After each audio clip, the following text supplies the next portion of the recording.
మనకి ఒక ఇన్ఫర్మేషన్ రావడం జరిగింది. ఇక్కడ నందికమాన్ దగ్గర వేములవాడ టౌన్ జ్యూరిస్డిక్షన్లో నందికమాన్ దగ్గర ఒక కార్లో ఒక వ్యక్తి అపారెంట్ అంటే సిరిగరి రమేష్ అని అతని పేరు అని గుర్తిస్తున్నారు. సో ఇతను ఒక స్టాబ్ ఇంజురీతో మనకి చనిపోయి ఉండడం మనకు కనిపిస్తుంది. ఆ ఇన్ఫర్మేషన్ వచ్చింది. మా ఎస్ఐ గారు వెళ్ళి చూడగానే అది అపారెంట్లీ ఒక మర్డర్ లాగా కనిపిస్తుంది. సో అది చూడడం కోసం ఇక్కడ విజిట్ చేయడం జరిగింది. ఇప్పుడు వాళ్ళ చనిపోయిన వ్యక్తి వాళ్ళ భార్య అండ్ వాళ్ళ రిలేటివ్స్ కూడా చూసి వెళ్ళడం జరిగింది. సో వాళ్ళ నుంచి మనం ఒక కంప్లైంట్ తీసుకొని కేసు చేసి దాని తర్వాత ఇన్వెస్టిగేషన్ చేయడం జరుగుతుంది. ఎట్లా ఉంటే అట్లా నిందితుడు దొరికిందా మేడం? ఇంకా అవన్నీ నేను క్లారిటీ ఇవ్వలేము, మాకు కూడా ఇంకా క్లారిటీ లేదు. ఇప్పుడైతే మర్డర్ లాగా కనిపిస్తుంది, అందులోనే మనం పిటిషన్ తీసుకుంటాం. చూసి తర్వాత తదుపరి డీటెయిల్స్ అన్ని రివీల్ చేస్తాం వన్స్ ద ఇన్వెస్టిగేషన్ ఒక కొంచెం క్లారిటీ వచ్చింది. మేడం ఇప్పుడు చనిపోయిన వ్యక్తి ఏమైనా క్రిమినల్ బ్యాక్గ్రౌండ్ కానీ కేసులు కానీ ఏమైనా ఉన్నాయా మేడం? మీ సిరిగిరి రమేష్ తన పేరు. ఆల్రెడీ చూస్తే కేసులు అయితే ఉన్నాయి, చాలా మట్టుకు చీటింగ్ అండ్ ఎక్స్టార్షన్ కేసెస్ ఉన్నాయి. మనం చేసిన బ్యాక్గ్రౌండ్ వెరిఫికేషన్ ఇంతవరకు తెలుసు. ఇంకా కంప్లీట్గా చూస్తే నాకు తెలుస్తుంది. Will reveal it as and when మాకు క్రెడిబుల్గా తెలుసు. Okay, thank you.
అరౌండ్ 8 మనకి ఒక ఇన్ఫర్మేషన్ రావడం జరిగింది.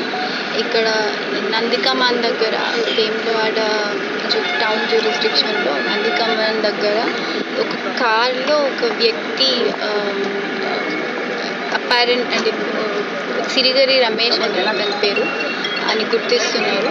సో ఇతను ఒక స్టాబ్ ఇంజురీతో మనకి చనిపోయి ఉండడం మనకు కనిపిస్తుంది. ఆ ఇన్ఫర్మేషన్ వచ్చింది.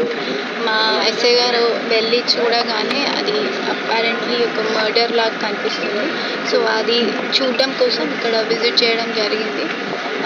ఇప్పుడు వాళ్ళ చనిపోయిన వ్యక్తి వాళ్ళ భార్య అండ్ వాళ్ళ రిలేటివ్స్ కూడా చూసి వెళ్ళడం జరిగింది. సో వాళ్ళ నుంచి మనం ఒక కంప్లైంట్ తీసుకొని కేసు చేసి దాని తర్వాత ఇన్వెస్టిగేషన్ చేయడం జరుగుతుంది. ఎట్లా ఉంటే అట్లా నిందితుడు దొరికిందా మేడం? ఇంకా అవన్నీ నేను క్లారిటీ ఇవ్వలేము, మాకు కూడా ఇంకా క్లారిటీ లేదు. ఇప్పుడైతే మర్డర్ లాగా కనిపిస్తుంది, అందులోనే మనం పిటిషన్ తీసుకుంటాం. చూసి తర్వాత తదుపరి డీటెయిల్స్ అన్ని రివీల్ చేస్తాం వన్స్ ద ఇన్వెస్టిగేషన్ ఒక కొంచెం క్లారిటీ వచ్చింది. మేడం ఇప్పుడు చనిపోయిన వ్యక్తి ఏమైనా క్రిమినల్ బ్యాక్గ్రౌండ్ కానీ కేసులు కానీ ఏమైనా ఉన్నాయా మేడం? మీ సిరిగిరి రమేష్ తన పేరు. ఆల్రెడీ చూస్తే కేసులు అయితే ఉన్నాయి, చాలా మట్టుకు చీటింగ్ అండ్ ఎక్స్టార్షన్ కేసెస్ ఉన్నాయి. మనం చేసిన బ్యాక్గ్రౌండ్ వెరిఫికేషన్ ఇంతవరకు తెలుసు. ఇంకా కంప్లీట్గా చూస్తే మనకు తెలుస్తుంది. Will reveal it as and when మాకు క్రెడిబుల్గా తెలుసు.